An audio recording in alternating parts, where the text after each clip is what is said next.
Todo marchaba bien entre los peregrinos. Había habido pocos desacuerdos y todos habían obedecido al anfitrión a quien habían hecho su guía. Era ya la mañana del cuarto día y el bueno de Harry Bailey se acercó al apuesto y joven escudero y le dijo: «Escudero, ¿no podríais contarnos una buena historia de amor?». Y añadió socarronamente: «Sin duda habéis de saber tanto del asunto como cualquier otro». «No, señor», respondió el escudero, «pero lo haré lo mejor que pueda. Os contaré una historia y si no la cuento bien, no puedo sino pediros perdón. Mi voluntad es buena, en todo caso, y allá va el cuento». Cambuscán y el caballo de bronce. En Sarray, en la tierra de Tartaria, vivía un rey llamado Cambuscán. Era un hombre noble y honrado, robusto y sabio, y siempre fue fiel a la religión bajo la que había nacido. También era un guerrero audaz. Había luchado tan ferozmente contra Rusia que en sus guerras habían muerto muchos hombres valientes.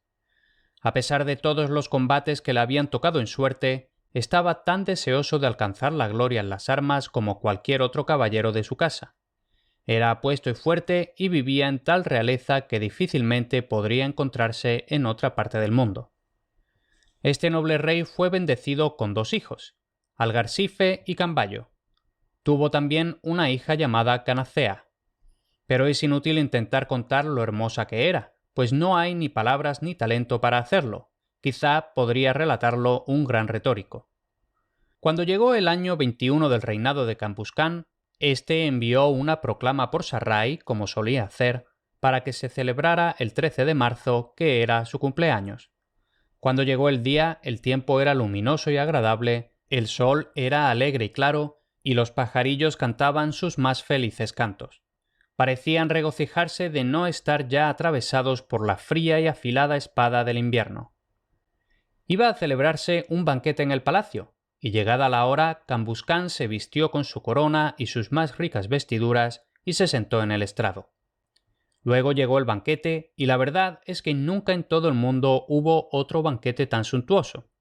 Se necesitaría el día más largo del verano para describir la mitad de los platos y el orden de servicio de cada uno de ellos. Además, había toda clase de manjares que no se conocen en esta tierra. Habían terminado ya 3 platos y el rey estaba sentado entre sus nobles escuchando la música de los juglares, cuando de repente entró por la puerta del salón un caballero montado en un corcel de bronce. Llevaba en la mano un ancho espejo de cristal, en el pulgar un anillo de oro, y a su costado colgaba una espada desnuda. La música se detuvo, no se pronunció palabra alguna, y todos miraron con curiosidad al extraño caballero. Iba armado de forma prolija, salvo que no llevaba casco. Cabalgó derecho hasta la mesa y se inclinó ante el rey, la reina y los señores en su orden con tanta reverencia y gracia que, si Gawain, con su antigua cortesía, se hubiera presentado allí, no lo habría hecho mejor. Luego, de pie ante la alta mesa, dio su mensaje de manera directa y audaz. «Mi señor, rey de Arabia y de la India, os saluda en este día de vuestra fiesta, y os envía a través de mí, vuestro servidor, este corcel de bronce que en el espacio de un día puede llevaros a través del sol o de la lluvia a cualquier lugar que elijáis. Si os apetece elevaros tan alto en el aire como vuela el águila, este caballo os llevará arriba, tan alto como queráis llegar, y se moverá tan suavemente que podréis dormir sobre su lomo si queréis. Cuando estéis listo para descender, solo tenéis que girar una clavija de madera y el caballo bajará tan suavemente como una pluma». El artesano que fabricó el caballo sabía todo sobre sellos y enlaces mágicos. Observó muchas constelaciones, esperando a que las estrellas fueran favorables. «El espejo que sostengo en mi mano es de tal virtud que en él podréis ver cuándo se acercan los problemas, ya sean para vos o para vuestro reino. Os dirá quién es un verdadero amigo y quién es un enemigo a escondidas. Más que eso, si una doncella ama a un hombre, sabrá por este cristal si le es fiel o no. Y si es fingido, allí en el espejo estará el retrato de su nuevo amor. Nada podrá ocultarse. Todas sus artimañas estarán a la vista de ella. Mi rey envía este espejo a la hermosa dama Canacea, vuestra excelente hija. También le envía este anillo, y si por casualidad quisiera conocer el habla de los pájaros y de las verdes plantas que crecen, que se ponga este anillo en el pulgar o lo lleve en el bolso, y, en verdad, no hay pájaro que vuele bajo los cielos cuyo lenguaje no entienda, y también podrá responder a cada uno en su propia lengua. Y no habrá brizna de hierba que crezca en la tierra que no tenga voz para sus oídos. Ella sabrá también qué virtud esconde en sí misma para curar al que sufre o al herido, y así tendrá poder para curar a quien ella quiera, por profundas y amplias que sean sus heridas. Esta espada desnuda que cuelga a mi costado tiene otra virtud, pero no de menor valor. Si con esta espada en la mano asestáis un golpe, entonces cortará y atravesará toda la armadura del enemigo, por mucho que sea gruesa y firme como un roble ramificado. Más aún, la herida nunca sanará, a menos que por vuestro favor decidáis acariciarla con la parte plana de la espada. Esta es una historia asombrosa, pero es la pura verdad. Y mientras la espada permanezca en vuestro poder, su magia nunca desaparecerá. El caballero volvió a inclinarse ante el rey y salió de la sala para dirigirse a la corte. El caballo de bronce brilló bajo el sol como una llama de fuego, pero permaneció inmóvil como una piedra. El caballero fue conducido a su habitación con toda cortesía, desarmado y llevado al banquete. La espada y el espejo se las llevaron algunos oficiales de alto rango a la torre, y con mucha ceremonia presentaron el anillo a la dama Canacea. En cuanto al caballo, no había duda de lo que debía hacerse con él, pues por más que lo intentaron, todos los criados del rey juntos no pudieron moverlo ni un palmo. Ni la fusta ni la polea podían moverlo, pues aquellos hombres no conocían el botón secreto. Por lo tanto, tenían buenas razones para dejarlo allí, en medio del patio. Por supuesto, la historia se extendió como un fuego, y la gente de todo el país acudió en tropel a contemplar el caballo maravilloso. «Mirad qué alto, ancho y largo es», decían algunos. «Tiene la forma y la proporción justas para ser poderoso. Debe de ser de raza lombarda». «No», decían otros. «Mirad qué elegante es y qué ojo tan vivo tiene. Se parece más a un manso corcel de Apulia». Pero cualquiera que fuese la sangre de que lo considerasen, todos estaban de acuerdo en que ciertamente jamás se había visto en el reino un caballo que prometiese mayor fuerza o velocidad o mansedumbre o resistencia. Por supuesto, la gran pregunta era cómo un caballo de metal podía moverse como aquel había demostrado que podía hacerlo.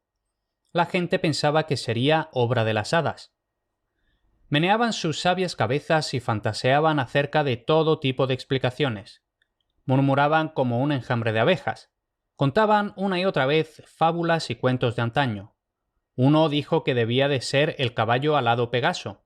Otro insistía en que era el verdadero corcel de Sinón, el griego que provocó la caída de Troya, según cuentan las viejas historias. «Creo que algunos hombres armados van dentro de ese caballo», declaró uno con un escalofrío, «y tratarán de tomar la ciudad. El rey y sus oficiales deberían saberlo y tener cuidado». «No hay nada de cierto en eso», dijo otro en voz baja. «Creo que esto es solo un truco de magia, como los de los malabaristas en las grandes fiestas». Así se preguntaban y conjeturaban como suele hacer la gente ignorante cuando las cosas escapan a su comprensión. Esta gente sencilla también tenía mucho que decir del espejo que habían llevado a la torre más alta. Se preguntaban cómo era posible que la gente viera en él cosas como las que había dicho el caballero. Uno de ellos pensó que podía deberse a una disposición de ángulos y reflejos secretos y recordó haber oído que una vez hubo uno semejante en Roma. Algunos hablaron de Vitulano y Alacén y Aristóteles y dijeron que en sus libros había relatos de extraños espejos y lentes de perspectiva. Otros no podían hablar de otra cosa que de la espada capaz de atravesar cualquier tipo de armadura. Contaban historias del rey Télefo y de cierta lanza mágica que, según decían, tenía Aquiles y que hería y curaba a la vez. Hablaron de los efectos de varias sustancias, de diferentes formas de endurecer el metal y de cuándo debía hacerse. Luego tuvieron mucho que decir sobre el anillo de Canacea. Algunos declararon que nunca habían oído hablar de una habilidad tan asombrosa en la fabricación de anillos. Otros recordaron la historia de Moisés y del rey Salomón, de quienes se decía que sabían hacer cosas así. Otros insistieron en que no era más maravilloso hacer un anillo así que hacer vidrio con cenizas de helecho. «La única diferencia», declaraban, «es que el anillo es nuevo para nosotros y hace tanto tiempo que conocemos el cristal que la gente ha dejado de parlotear sobre él. La gente creía que el trueno, el flujo y el reflujo de la marea, el musgo y la niebla, y de hecho todo lo demás, eran muy misteriosos hasta que descubrieron la causa. Así charlaban, comentaban y fantaseaban hasta que el rey se levantó de la mesa. El sonoro toque de los juglares le precedió hasta que llegó a su habitación, donde estaban sus más hermosas cortinas y sus más ricos ornamentos. Entonces se oyó tal música que quien la escuchaba bien podía creerse en el cielo. Llegó el momento de bailar con alegría. El rey se sentó en su trono y el caballero extranjero sacó a Canacea a bailar. El mayordomo pidió especias y vino, y todos comieron y bebieron. Cuando se saciaron, fueron al templo, y después de terminado el servicio, se sentaron a cenar, siendo aún de día. ¿A qué describir las muchas viandas de la cena? Todo el mundo sabe que, cuando un rey da un banquete, hay toda clase de manjares, y que tanto el más humilde como el más digno de respeto tienen abundancia de cada uno. Después de la cena, el noble rey fue a examinar el corcel de bronce, acompañado de un gran número de señores y damas. Sin duda, nunca hubo tanto asombro por un caballo desde los días del caballo de Troya. Hablaron, miraron y se maravillaron. Y entonces el rey pidió al caballero que le dijera cómo manejar el corcel. El caballero respondió: «Señor, en realidad no hay más que aprender. Cuando queráis ir a algún sitio, haced girar el botón en su oreja. Os lo contaré en privado. Y decidle el nombre del lugar al que queréis ir. Eso es todo. Y cuando hayáis llegado al lugar donde queréis deteneros, haced girar otro botón y decidle que descienda, y él descenderá inmediatamente. Además, se parará exactamente donde lo dejéis, y aunque todo el mundo intentara moverlo, no podrían sacarlo de allí. Si queréis alejarlo de vos, haced girar este otro botón y desaparecerá de vuestra vista. Cuando lo queráis de nuevo, solo tenéis que llamarlo de una manera que os enseñaré cuando estemos a solas. Así seréis libre de cabalgar a donde queráis». Este valiente y noble rey pronto aprendió del caballero el secreto de los botones. Hizo que llevaran la brida a la torre para guardarla entre sus joyas más preciadas e hizo desaparecer el caballo. Luego, contento de poseer semejante tesoro, volvió a las fiestas. Durante toda la noche y casi hasta la llegada del día, Cambuscán y sus señores estuvieron de celebración con alegría y jolgorio. A medida que se acercaba el amanecer, uno tras otro se iba adormeciendo y por fin todos los visitantes del rey se habían ido a sus camas. Durmieron hasta el amanecer. Sin embargo, Canacea había sido más moderada. Se había ido a descansar al poco de empezar la noche, pues no tenía la menor intención de estar indispuesta por la mañana. Se despertó durante la noche y se sintió tan encantada con su curioso anillo y su espejo que su color fue y vino no una, sino 20 veces. Volvió a dormirse, pero incluso en sueños tuvo una visión del espejo. Se despertó antes del amanecer, llamó a su institutriz, que dormía cerca de ella, y le dijo que quería levantarse. La institutriz le dijo: «Señora, la gente está descansando. ¿A dónde iréis tan temprano?» «Me levantaré y daré un paseo», respondió Canacea. La institutriz llamó a 10 o 12 damas de compañía. Canacea no tardó en estar lista, tan fresca y radiante como el mismo sol. Se vistió con ropas ligeras, pues era una estación suave y agradable, y se paseó por el parque con solo 5 o 6 de sus acompañantes. La bruma que se levantaba desde el sur hacía que el sol se viera ancho y rojo. Era la hermosa hora de la mañana. Los pájaros cantaban y los corazones de toda la compañía saltaban de alegría, pero Canacea tenía aún más motivos para regocijarse, pues descubrió que podía entender el significado de cada canción. En lo alto de la cabeza de la princesa, en un viejo árbol seco y blanco como la tiza, se encontraba un halcón hembra. Era maravillosamente hermosa, tan bella tanto en color como en forma, que parecía un viajero de algún país extraño y maravilloso.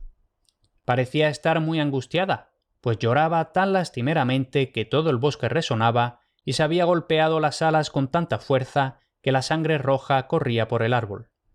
Y no cesaba de llorar y de graznar y de arrancarse las plumas del pecho tan salvajemente que no hay tigre ni bestia que no hubiera llorado por compasión de ella. Canacea aún llevaba en el dedo el anillo que le había dado el caballero, por lo que naturalmente entendía todo lo que decía el ave y podía contestarle. Durante algún tiempo se quedó observando y luego dijo: «¿No vas a decirme por qué estás tan angustiada? Debe de ser porque se te ha muerto un ser querido o porque alguien te ha engañado en el amor. Cuéntame tu problema, te lo ruego. Soy hija de rey, y si tan solo quisieras bajar del árbol, haré cuanto esté en mi mano para aliviar tu pena. Además, conozco el uso de muchas hierbas y puedo encontrar fácilmente alguna para curar tus heridas». El halcón no respondió más que llorando más lastimeramente que antes. Luego cayó al suelo y se quedó allí desfallecida. Canacea la levantó y la abrazó con ternura hasta que volvió en sí. Le contó la triste historia de un halcón macho que le había conquistado el corazón y luego la había abandonado por amor a una hermosa milana. Y mientras hablaba, las lágrimas de Canacea caían como lluvia, y todas sus mujeres compartían su dolor. La cuestión era cómo consolar al halcón. Canacea la envolvió suavemente en vendas, arrancó unas hierbas y preparó ungüentos para curarla. La llevó con sumo cuidado al palacio y trabajó de la mañana a la noche tratando de ayudarla. Cerca de la cabecera de su cama hizo una jaula y la cubrió con terciopelo azul, el color de la verdad, en señal de la verdad que hay en la mujer. «Ahora, compañeros», dijo el escudero, «mucho me temo que me reprocharéis por dejar el cuento inacabado. Con mucho gusto os contaría por extenso las conquistas de este gran rey Cambuscán, cuántas ciudades conquistó, también de Algarsife y Cambayo, cómo fueron maravillosamente ayudados en sus hazañas por el mágico corcel de bronce. Pero en verdad, señores, aquel de quien escuché la historia no pudo contarme el final. Cuando me lamenté de esto ante un erudito amigo que vivía aquí en nuestro país, él, por su cortesía, se ofreció muy amablemente a terminar en parte el relato, pues o bien había oído alguna leyenda lejana, o bien a su propia mente le había venido el cuento, aunque él mismo no sabía de dónde. Este es el final que él me contó a mí. La bella Canacea fue amada por muchos señores y caballeros de gran valía, pero ella rehusó entregarse a caballero o señor de alto rango. Por eso, entre sus pretendientes se suscitaron disputas y a menudo se peleaban con dureza. Cambayo, su sabio hermano, vio que esto conduciría a batallas, y tal vez a la división del reino. Un día en que muchos de sus pretendientes, hombres belicosos y audaces, se habían reunido y parecía que iba a producirse una sangrienta matanza por su dulce causa, Cambayo les ordenó que escucharan sus palabras. «Para que cese toda esta contienda», dijo, «yo proclamo aquí un juicio por las armas, y la dama Canacea será su premio. Los que queráis ganar la mano de mi hermana, elegid entre vosotros a los 3 más robustos y valientes de la compañía. Con esos 3, cada uno por turno, combatiré, y el que venza al hermano obtendrá a la hermana por esposa». Entonces se hizo el silencio entre los pretendientes y uno a uno se retiraron del desafío. Eran jóvenes valientes aquellos caballeros y señores, pero era sabido entre ellos que Cambayo tenía un anillo mágico de tal virtud que por más veces o por más gravemente que le hiriesen, la herida se cerraba al instante y sanaba. «Nosotros luchamos con mortales, no con seres mágicos», dijeron los caballeros, y al final no quedó ninguno dispuesto a competir por el premio, salvo 3 valientes hermanos de tal valor que darían su vida antes que retirarse. Llegó el día del certamen. Se preparó la liza, se eligieron 6 jueces para juzgar los lances y en una plataforma elevada se colocó a la bella Canacea para que fuera el premio de aquel que la ganara por su valentía. Los caballeros avanzaron con sus brillantes armaduras. Cambayo entró el primero solo en la liza, con paso señorial y semblante intrépido. A su encuentro salieron los 3 hermanos con escudos dorados y amplios estandartes ondeantes. Hicieron una humilde reverencia a la bella Canacea. Las trompetas y los clarines sonaron fuerte y estridente y comenzó una lucha como pocas veces han presenciado los hombres. Para abreviar, diremos que por muy valientes que fueran los hermanos y por muy furiosos que fueran sus tajos y estocadas, tenían pocas posibilidades en la contienda con un enemigo cuyas heridas se curaban casi tan pronto como se producían, y los 2 primeros resultaron muertos antes de que pasara mucho tiempo. La lucha con el tercero, sin embargo, fue tan feroz como si Cambayo estuviera luchando con 3 en lugar de 1, y de hecho lo estaba, aunque él no lo sabía. La madre de estos 3 hermanos era un hada que conocía todas las cosas secretas. descubrió por sus artes mágicas que la vida de sus hijos sería corta, y rogó a las parcas que le concedieran una sola bendición. «Cuando muera el primero», suplicó, «concededme que todo lo que le quede de vida se lo dé al segundo, y que cuando él también muera, todo lo que le quede de vida y fuerza y lo que le quede a su hermano se lo dé al tercero». Se le concedió aquella súplica, y por eso la contienda se encarnizó, pues Camballo no peleaba con uno solo, por robusto y duro que fuese él, sino con 3 valerosos campeones. De repente se oyó un fuerte clamor, y una extraña carroza, engalanada con oro y magníficos ornamentos y tirada por 2 salvajes leones, se precipitó entre la multitud y se introdujo en la liza como un torbellino. En el carro iba sentada una dama de infrecuente belleza. En su mano derecha llevaba una vara de la paz, y en la izquierda una poción mágica llamada Nepento. Saludó primero a su hermano y luego a Camballo, aunque a éste le habló con timidez, pues a la primera mirada que le dirigió sintió surgir en su corazón un joven amor. Poco caso le hicieron, y de nada le sirvieron sus ruegos y lágrimas para que cesaran en su contienda. Entonces, con el poder mágico que había aprendido de su madre, sabia en la tradición de las hadas, se irguió y los tocó ligeramente con su varita de la paz. Sus espadas cayeron de sus manos y se quedaron mirándose asombrados. «Bebed», les ordenó la doncella y les tendió su copa de oro, llena de la bebida que trae el olvido. En cuanto bebieron, olvidaron su contienda. Cada uno vio en el hombre que tenía delante a un campeón tan valiente y noble que no tuvo más remedio que honrarlo y respetarlo. Así fue como cada uno dio un beso de amistad al otro. Se estrecharon la mano y se juraron que, a partir de ese momento, serían amigos fieles y leales, y que se apoyarían mutuamente tanto en las penas como en las alegrías. La gente gritó de asombro y alegría hasta que resonaron los cielos. Canacea descendió de su elevado asiento y saludó calurosamente a la recién llegada. Luego, sentadas una al lado de la otra en la carroza, las 2 hermosas doncellas volvieron a casa como si fueran hermanas. Así fue como la gentil Canacea fue conquistada, y por añadir unas cuantas palabras más, así fue como Camballo consiguió una esposa con la que pasó largos años de felicidad. Hasta aquí este episodio. Si te ha gustado, me ayuda mucho que le des un me gusta y dejes una reseña positiva en la plataforma donde estés escuchando. Así el podcast llega a más gente. Y por cierto, publicar episodios regularmente supone un gran esfuerzo. Si quieres apoyar de verdad estos contenidos, puedes apuntarte al Podcast Premium por un pago único bastante bajo. De esta forma podrás disfrutar de los siguientes episodios por adelantado y sin ningún tipo de publicidad. Si te interesa, dirígete a leyendasmedievales.com y échale un vistazo.